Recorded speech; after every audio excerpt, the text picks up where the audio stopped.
welcome to the very first Late Stage podcast, the Late Stage Tribune's official podcast. Sort of politics, news, culture, sports, whatever kind of captures the headlines for us. Our focus on this podcast will be to sort of shine a light on some of the stories that we feel are being underreported all around the world. And I emphasize the latter portion of that. We're really going to focus on looking at stories from every continent, and that's going to be a focus. Every episode will have one or two stories from every continent, typically two, with the exception, of course, if I focus heavily on one topic, and that'll sort of encompass that continent's content for the week. And so, yeah, I'll aim to have a weekly podcast where we focus on all of these news stories that I'm sort of interested in and that I think folks should know about. To begin with, I suppose I ought to talk about myself. I am, of course, Sinan Schwarting, live from New York City. And yeah, I'm sort of the founding editor of the Late Stage Tribune. It's essentially my blog, to be honest. I started it as somewhere for some of my more academic friends to put some of their work, if it couldn't be published, or if they're looking for somewhere to put it to get some attention on it. And yeah, I've used it mostly just to sort of to get out my urge to write about things going on in the world. And I've had some contributions from friends, some stuff incoming that is always exciting. But so if anyone has the desire to submit, by all means, check out the site, see that it's aligned with your worldview, and yeah, by all means, send in your work. It's nonprofit, right? So don't expect any sort of financial recompense, but certainly any attention that the site brings to your work, we're glad to do. And yeah, it's a fun project for now. Similar to this, focusing on news stories that need attention but aren't getting enough of it in the mainstream. And so yeah, as far as my worldview and the worldview I'm bringing to this podcast specifically, in the context of United States politics, I don't classify myself as a Democrat or a Republican. So I suppose I'm, in that sense, kind of a independent, although I do feel the kind of free thinker, independent moniker has been somewhat tainted with this sort of recent strain of folks claiming independence and free thinking while all gravitating towards one specific worldview. In my view, a cynical one often. But yeah, for me, the sort of pressing existential crises of our times are the climate crisis, obviously. And then I think probably the growing financial inequity of our times, the gap between rich and poor, and it's not, I don't think it's obviously very relevant here in New York City, where I live, and in the United States, obviously, even more so. But then globally, right? It's a problem. It exists in even more stark contrast, that gap between rich and poor in various countries around the world. So it's something that I hope to sort of highlight as much as I can, and not only just sort of the bad news, but also efforts to fix some of these problems, I hope. But so yeah, that's me. I really do want to emphasize the sort of globally minded aspect of this. I really don't want it to be all about local politics here in the United States, or obviously even more regional than that here in the city. But I will this week. My sort of, I'm going to start things off with. I'm going to talk about the case of the lawyer Stephen Donziger, who faced off against Chevron and is now being punished fairly severely by them for what looked to have been succeeding in a legal case where he got some money back for some folks who deserved it in Ecuador. But so yeah, that'll be my first story of the episode. I'll move over to Africa, where I'm going to talk about, sadly, a few coups that have happened over there. And not to overemphasize negative stories like that in Africa. That's not my goal, but these are some real problems that I think people need to be made aware of, sort of contemporary events. And then also on the other side of the coin, I'm going to talk about artifacts being returned to Africa from colonial powers, former colonial powers. So yeah, that'll be sort of the light side of that story. In Asia, I'm going to talk about the tales of a Japanese princess. Not quite the Disney fairy tale that you might read it as initially. And then also we're going to talk about China a little bit and some of their mystery tech that's being reported in the news and what it all means globally. Is the end of the world nigh? Hopefully not, probably not. In Central and South America, we're going to talk about, the reason I'm pairing them beyond the fact that they speak Spanish, is that there were elections in Nicaragua that are already kind of in dispute here in the United States, kind of natural foes politically. They've been over the years. Secretary of State Anthony Blinken has already threatened sanctions in Nicaragua. Additionally, he's planning his first sort of diplomatic venture down to South America for the Biden administration, and he's visiting Colombia and Ecuador, and perhaps some of the hypocrisy in that, as far as countries that are struggling with local protests and the like, disgruntled folks regarding their governments there. So anyway, well, I'll talk a little bit about that, and then finally in Europe, I'm going to talk about the COP26 in Glasgow, the UN Conference on Climate Change. But yes, without further ado, let me talk a little bit about Sinan Donziger, our first news topic for this podcast, for the late stage podcast. Hey, cats. This is Pamuk. He's a nice guy, but he is probably going to be a regular feature on this podcast.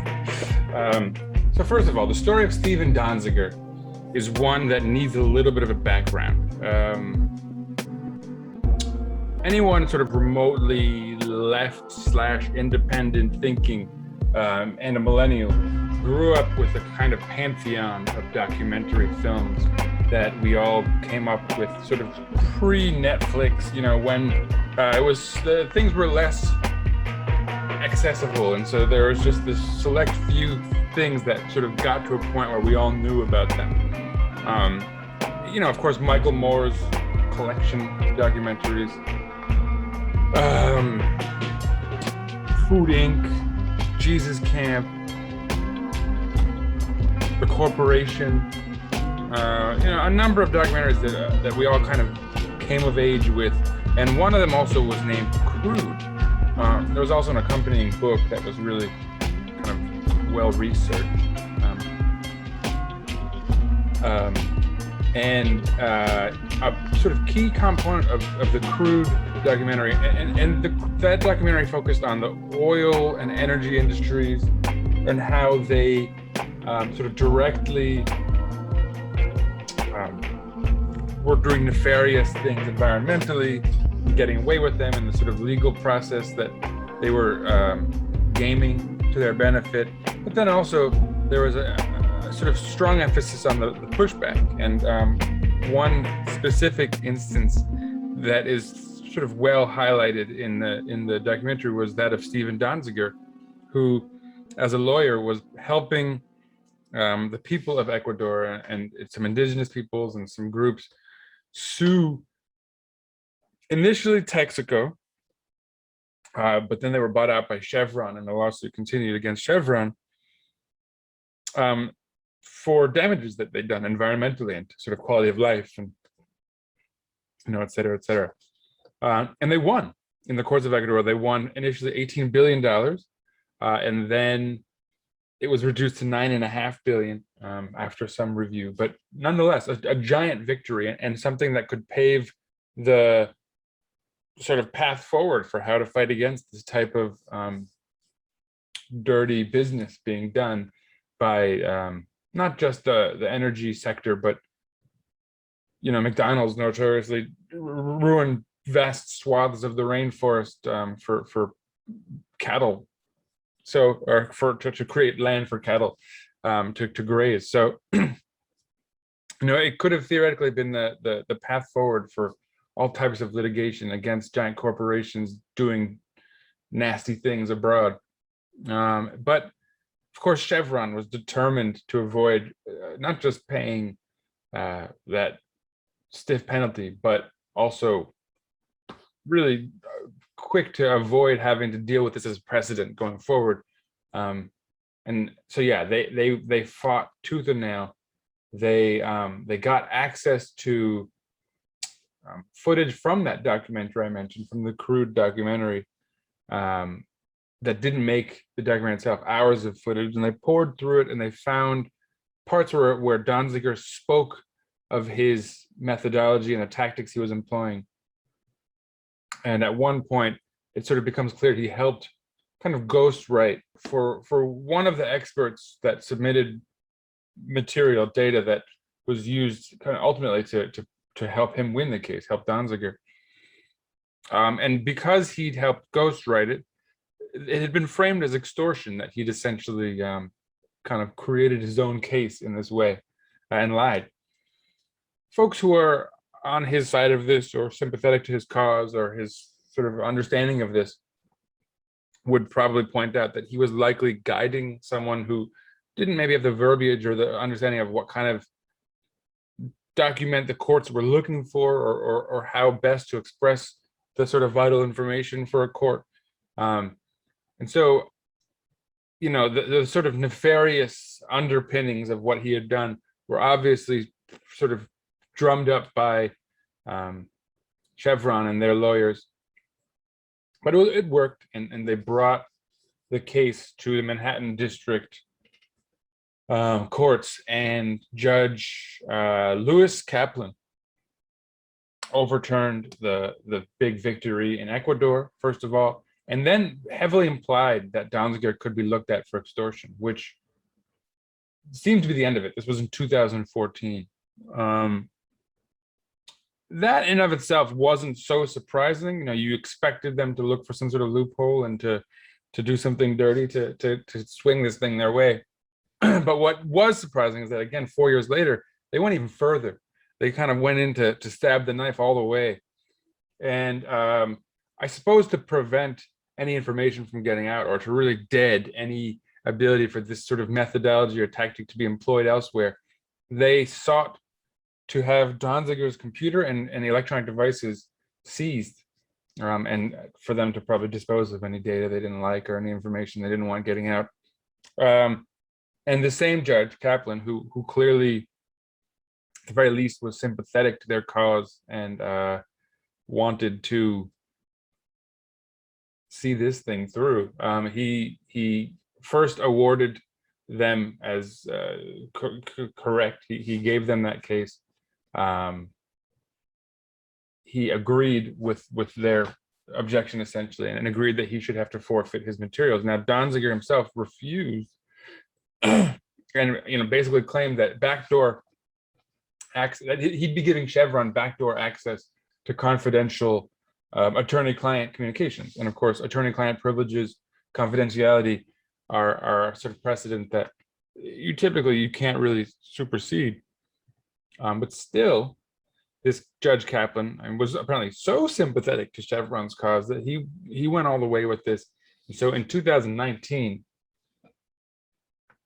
he prosecuted Donziger for criminal contempt of court for not yielding over his material. keeping him under house arrest for those proceedings, and then finding him guilty and sentencing him to 6 months in prison. It's a sentence he's seeing through right now as we speak. But certainly, I think the reason I wanted to focus on this as my first news issue and sort of news item to think about is that it really sets a terrible precedent, right? It's a corporation clearly seeking retribution and punishment because someone did the right thing, found that they had done wrong, clearly had impacted the environment abroad and not made the efforts they needed to sort of fix that situation responsibly. He won the people their sort of recompense, against a giant corporation. And instead of being a hero and giving people hope as far as a path going forward for justice in a world where corporations are getting away with more and more of this type of stuff, he's being punished. He's been disbarred as a lawyer now. Like I said, six months in prison.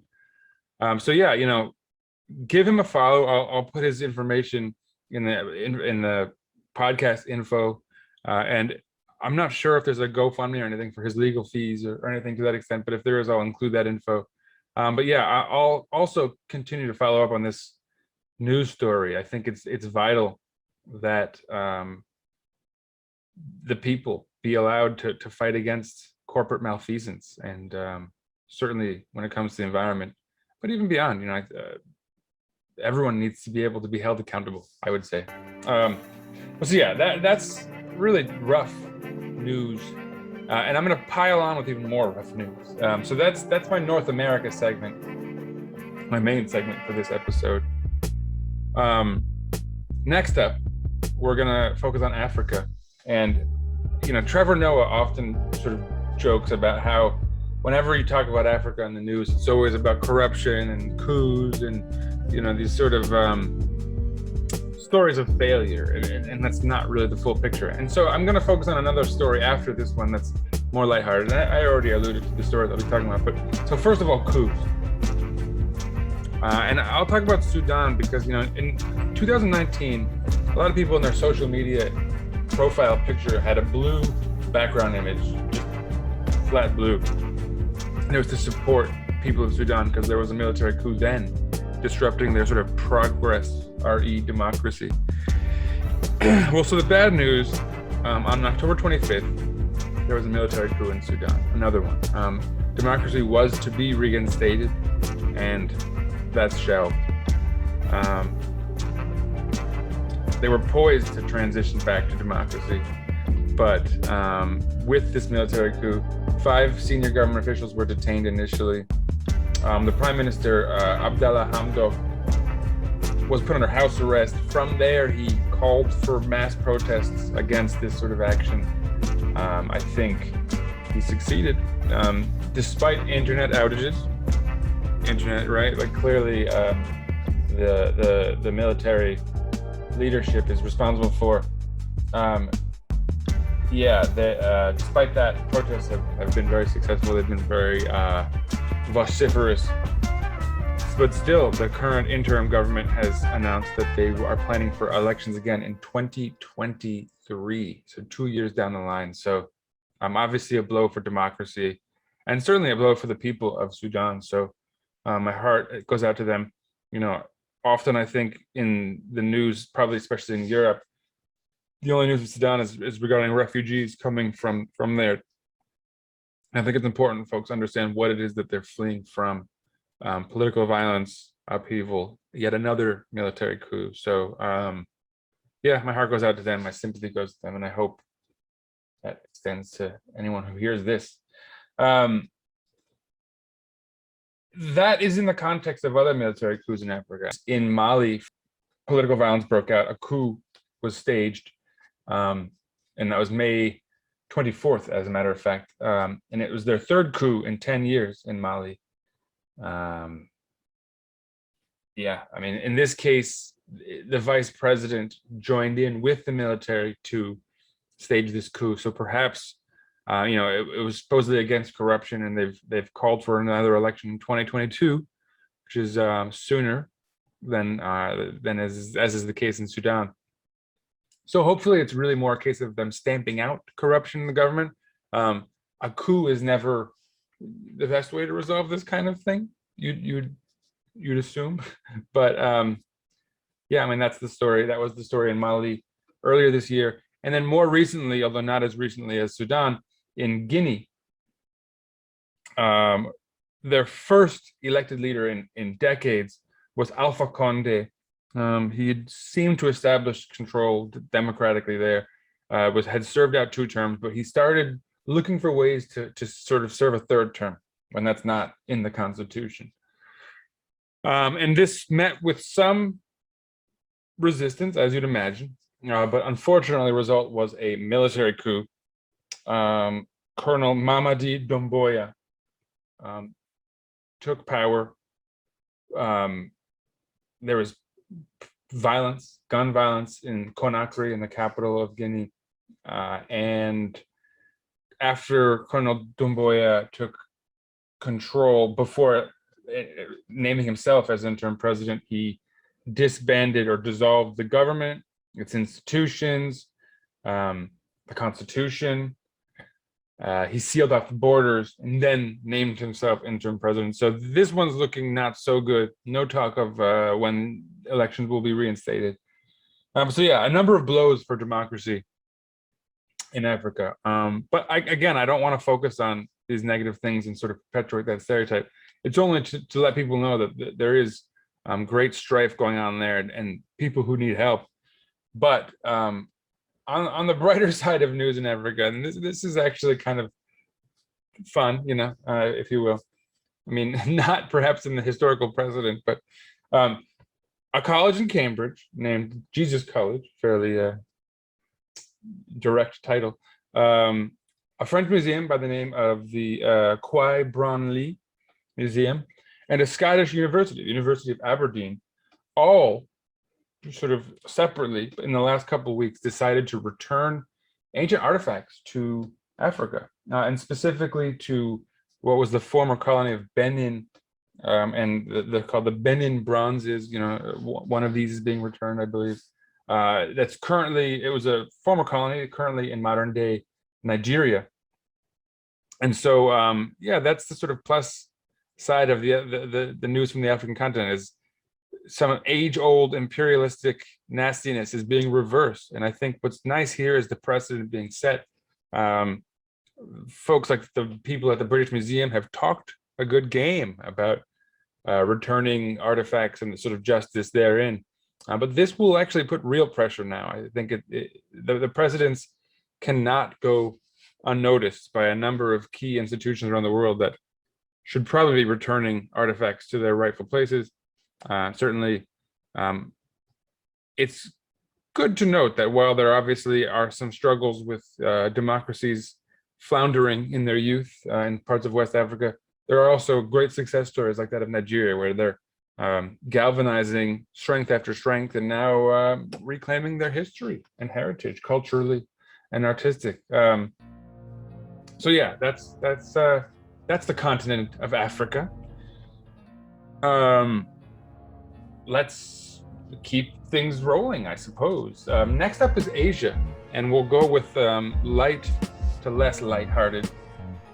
First, of course, we have the story of a Japanese princess, and in this case, a princess following her heart, pursuing love in the face of imperial edicts. Princess's name is Mako Komuro, and she met a man, kind of commoner, if you will, in Japan, from a sort of business family. The royal family did not approve of this marriage. She did it anyway. I'm not sure about the sort of sequence of events, if he was already unpopular at this point or not, but about 2 months into their marriage, it turned out his family had accrued massive debts that they'd been unable to pay previously, his mother specifically.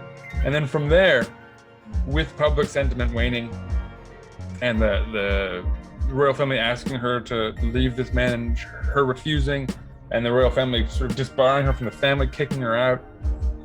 A number of rumors sprung up about her husband's family and the debts they'd accrued, and the mother maybe having done away with former husbands in order to dissolve debts. And so, murder and mystery and intrigue abound. I won't really corroborate any of that stuff because I don't know how real any of those rumors truly were, but certainly they did enough damage. Princess is out of the royal family in Japan. Pardon me for those sounds. But so on top of that, supposedly they're going to be moving, the former princess and her husband are going to be moving to the United States. So people in Japan are none too pleased with that.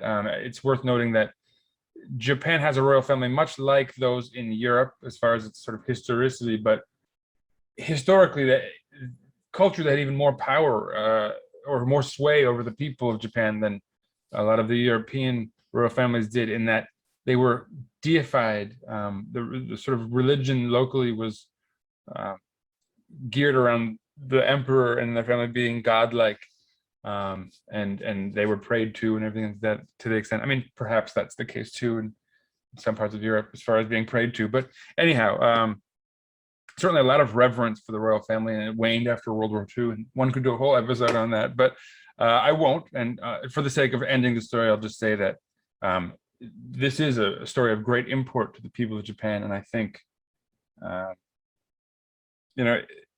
it's obviously like not the Disney tale, right? There's no real Prince Charming here, perhaps, but nonetheless, it's certainly tradition being broken, and a woman, for the right reasons or not, doing something brave, bucking trends and traditions. So best of luck, I guess. Moving on, and I'm not laughing at the Japanese by any means. I hope that's not construed as such. More the sort of anti-Disney ending to all of that, with her being kicked out and all. But moving on to China, and lots of talk of mystery technology, high-tech plotting.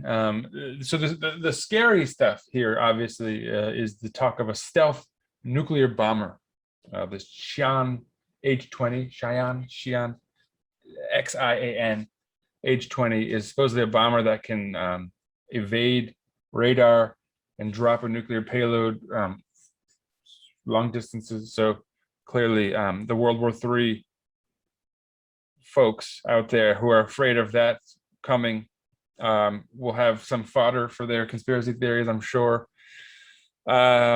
Additionally, and more interestingly perhaps, sending a satellite up into space, there's now reports of a secondary object hovering in orbit with their satellite.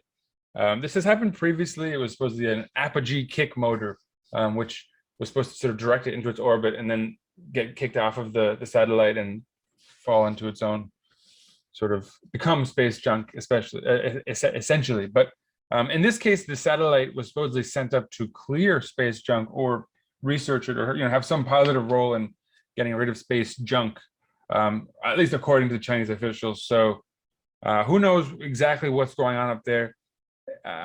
Again, more fodder for those fearful of World War III and a war between world powers. Honestly, let's maybe not assume the worst case scenario here. As far as nuclear threat from China, it'd be throwing bricks from a glass house to be in the United States talking about China's nuclear threat, given how many nukes the United States possesses. And then on top of that, as far as the satellite out there to clear space junk, I mean, let's maybe hope that it's the best case scenario and they really are doing that. It's a real need. I could probably do an episode on space junk. There's a lot of it up there, but anyway, that's it from Asia. Maybe not such bad news out of China, hopefully. Let's not assume the worst.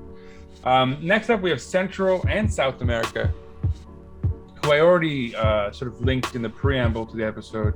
And I'll focus on Central America first, where in Nicaragua, Daniel Ortega won his fourth term, supposedly winning 76% of the votes, based on the preliminary count issued by the Supreme Court.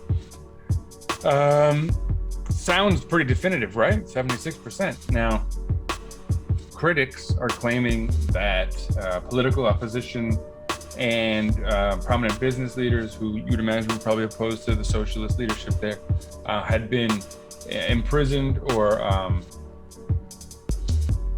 detained, maybe not imprisoned actually, but at least detained for sure, in the build-up to the election and the build-up to election day.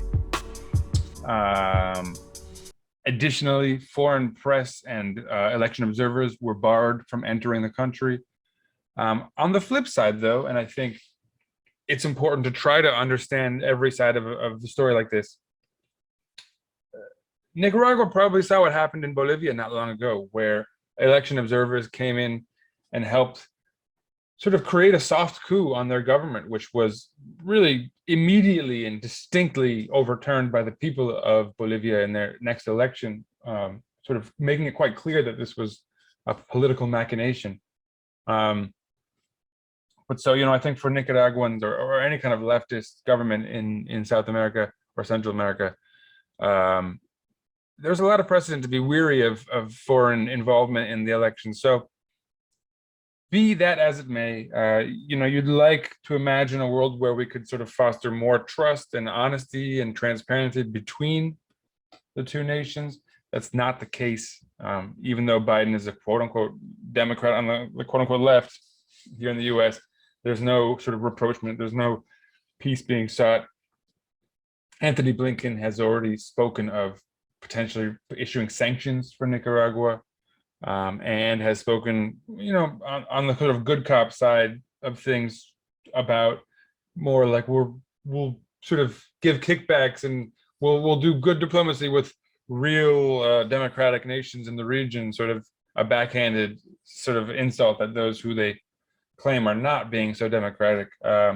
Whether or not they'll follow through on sanctions, we shall see.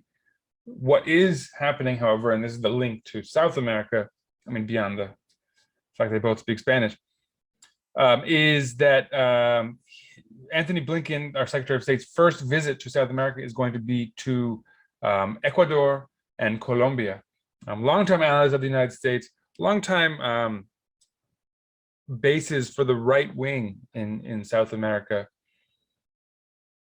What's interesting here is the choice, of all the talk about democracy and freedom of expression and how he wants to support good governance in Colombia, it's probably worth noting, and this was in the news quite a bit in the spring, but especially in April, there were huge protests against corruption in the government of Colombia, tax hikes, healthcare reform, and all of it against current President Ivan Duque Marquez, the right-wing government that Anthony Blinken will be visiting. So not a clean record for them there. And additionally, in Ecuador, the other country that they're visiting more recently, on October 26th, so very recently, an indigenous uprising. Maybe that's a little drastic with the language, but certainly protests by various groups around the country, highlighted by the indigenous groups who are protesting economic policies, fuel price hikes, corruption, etc., on the part of the government of President Guillermo Lasso, also right-wing government in Ecuador. So the choices by the United States as far as visiting these countries relative to other ones, like Peru's recently elected leftist government is not being visited. I don't know of any upheaval there. I haven't heard anything in the news. So that could have been a rewarding good governance, but I guess the leftists don't count somehow. But so, yeah, interesting choice there. Perhaps a little bit of hypocrisy, but it is what it is. Now, finally, Europe.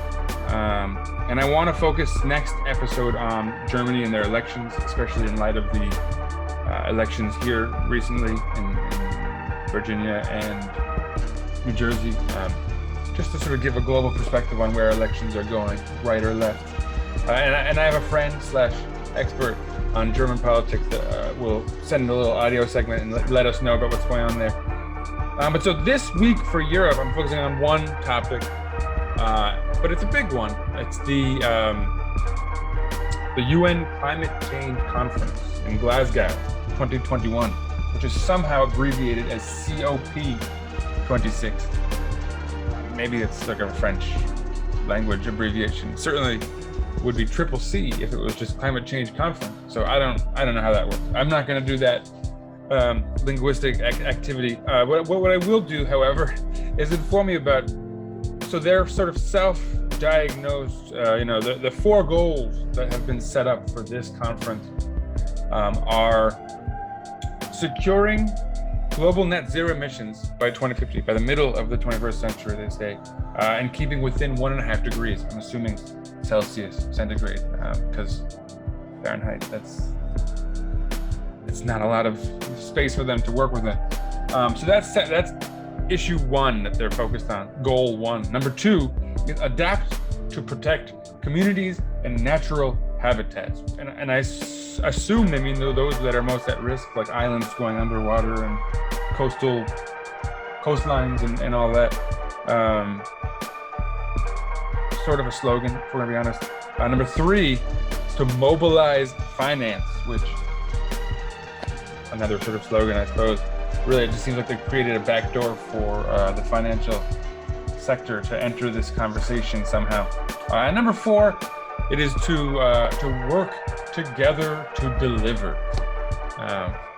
Even that's like the most slogan-y of them all. I'm going to assume this is sort of a nod to the change of governance here in the United States. With Trump leaving and Biden entering, there's supposedly a move towards more diplomacy and friendship. And Trump was notoriously catastrophic in that regard, especially regarding the environment. So I'm assuming that's sort of a nod to the change in perspective from that one governing body. Maybe that's cynical of me. Now, what's worth mentioning about what's happening in Glasgow are these giant protests throughout this whole thing. And the reason is activists from Greta Thunberg on down have already voiced quite clearly what's wrong with these 4 goals. I mean, beyond the fact that 3 of them are nonsensical slogans, one of them a slogan that basically gives a nod to the financial service sector and investors, like, we're considering you too, mobilize finance. I assume that means get banks involved in negotiations. Again, perhaps cynical.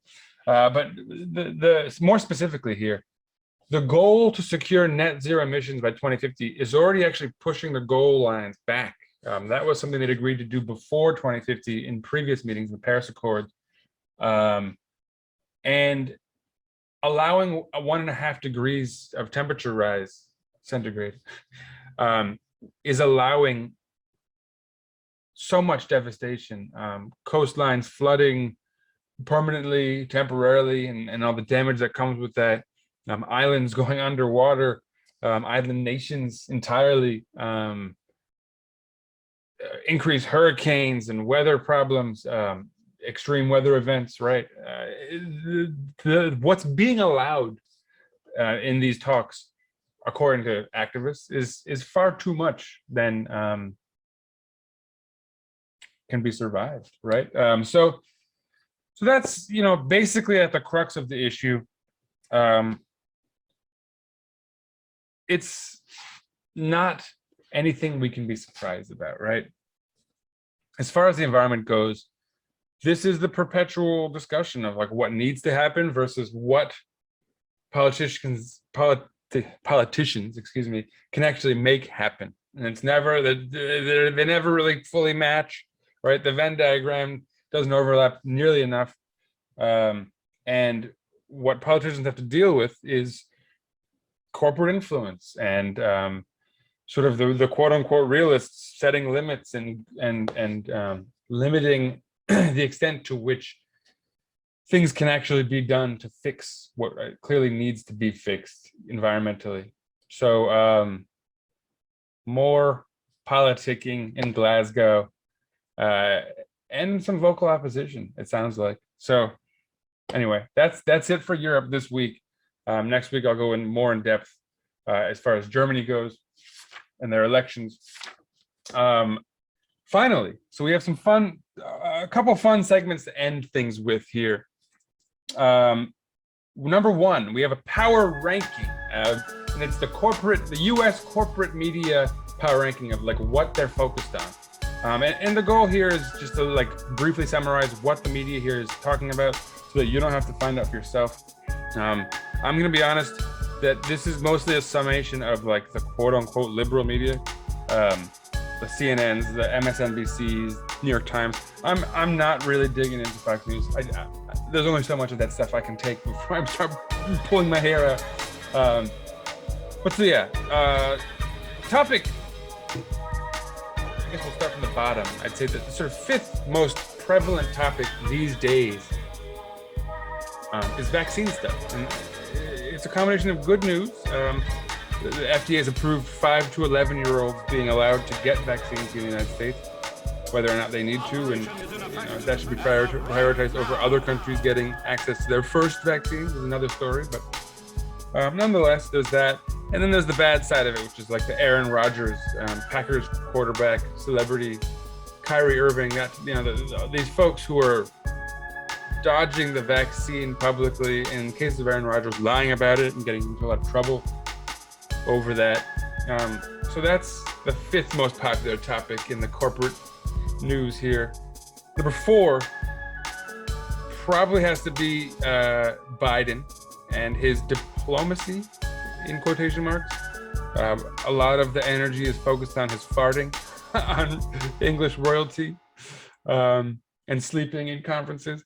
I'll be honest, I don't personally hate on that stuff.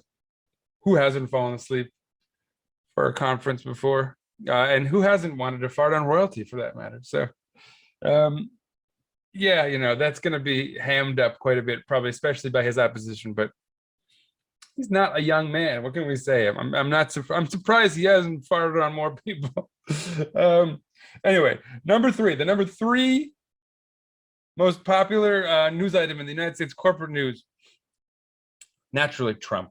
Somehow that guy always manages to get in there, and I'm no fan of that sucker. But I do wish we could go a week without him being in the news cycle. This week, it's court cases. He's being pursued by the state of New York still for financial malfeasance. Go get him. Apparently, they're also going to try to get him in Maryland for something else. You guys get him too, but they have to wait for proceedings in New York. So that's yeah. He's always in the news for something. The insurrection probably gets honorary mention. There's always some story of someone else getting nabbed for that on January 6th. I mean, so that's always sort of a little mini Trump story. Number 2 on the power rankings this week would be the infrastructure bill and the Build Back Better plan. 2 plans brought up by the Senate and the House that were supposed to be linked together. And one of them is bipartisan and has some highway stuff and some good stuff, no doubt, infrastructure, but also some tax breaks for the rich and some other goofy things. But the Build Back Better plan is a plan that has a lot of economic policy and social spending and stuff that actual people would feel and maybe sense that the government understands the strife people are dealing with economically these days in the middle of the pandemic or post-pandemic, depending on where you are regionally. But so unfortunately what happened was progressives were holding out to keep these things coupled together so that it would both have to be passed.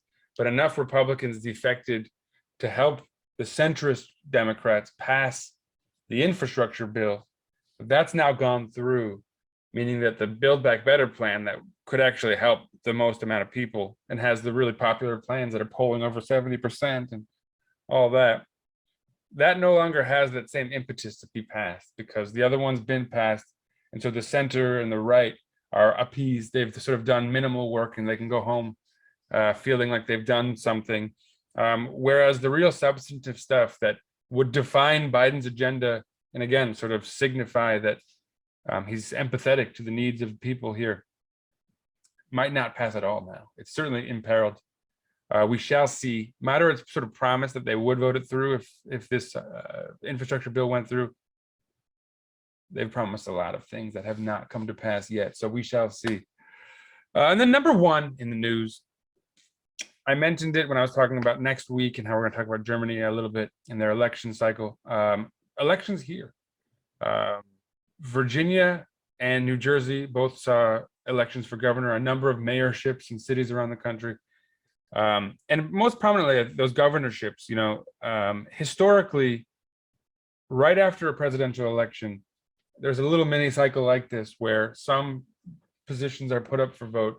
And typically the party that won the presidential election loses these positions. And so they sort of flip back and forth every time historically. And that's Virginia and New Jersey both. In this case, it happened in Virginia. The governorship flipped from Democrat to Republican. A centrist candidate, McAuliffe, was defeated by Youngkin. And in New Jersey, Phil Murphy was almost defeated, but wasn't in the end. So in fact, a bit of historical anomaly right there. The party that won the presidential election stayed in power as governor in New Jersey for a bit of a change.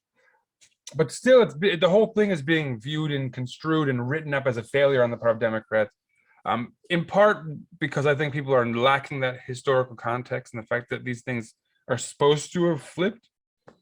And in part because it seems like there's a perpetual need to attack progressives and blame, and you've seen this throughout the New York Times just released 3 opinion pieces on how Democrats were messaging themselves into oblivion because of defund the police, and that's why they lost Virginia. CNN, Don Lemon was on about it for a long time. The reality is different, I would say. In fact, the people were polled in these states, and the economy ranked number 1 at the top of these polls. Number 2 was education, which unfortunately signals a success on the part of Republicans to dog whistle this whole CRT thing, critical race theory, into an issue that it shouldn't be, probably. Nobody's learning critical race theory in any schools. I'm sending my daughter to private school, and I had to correct the Christopher Columbus as part of her education personally. So I can speak firsthand that public schools are not teaching some leftist crazy agenda by any stretch. And that's in New York City. I'm in a sort of progressive bastion, so you'd expect some pushback on some of these things, but it's not happening. But still, it's been turned into an issue that has gained some traction among conservatives here.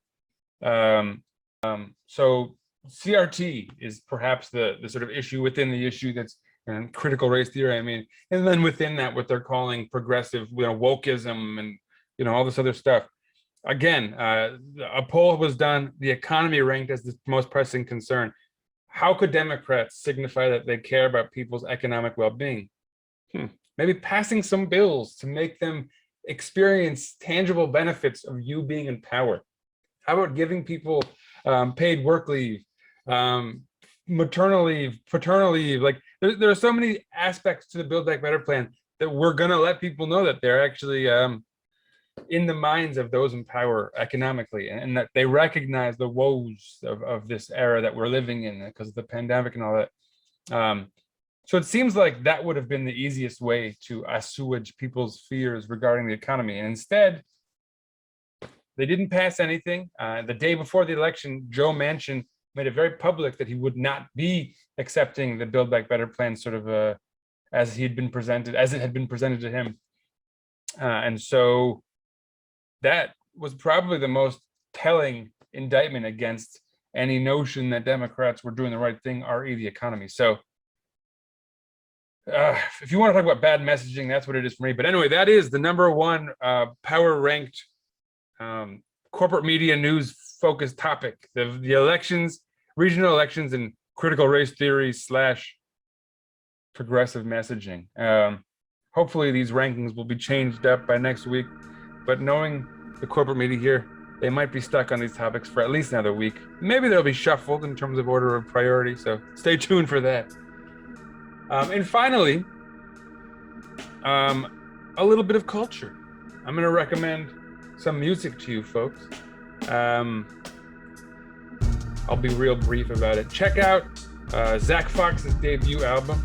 It's called Shut the Fuck Up Talking to Me. It's just been released. Funny, poignant, solid beats. Check it out. Kind of a comic album of sorts, but it's hip-hop. Also check out Eric the Architect's latest. Also check out Sagan Theory, sci-fi story via hip-hop. That's just, this mild-manner reporter's opinion on some new music to check out. Do it, by all means. And finally, I'll end our episode with this week's weird. This week's weird goes to Roger Stone, the too online member of the far right who always dressed up like a comic supervillain, is up to weirdness as per usual. But this week, I think we got to talk about it a little bit. He went online, and I'll show you his post here, making it public that he's going to freeze some sperm for another far-right quasi-conspiracist loon by the name of Laura Loomer. These are names that if you don't recognize, good for you. You're better off for not knowing who these people are. But for those of us who are too online, we probably know who these people are. And Roger Stone is freezing sperm for Laura Loomer in case things don't work out for her. So I'll let you guys live with that for the next week. Until next time, stay tuned for the next podcast. Follow us on Twitter. Follow myself. All the info is down there. Peace out, folks. Let's try to forget what you just heard about Roger Stone, huh?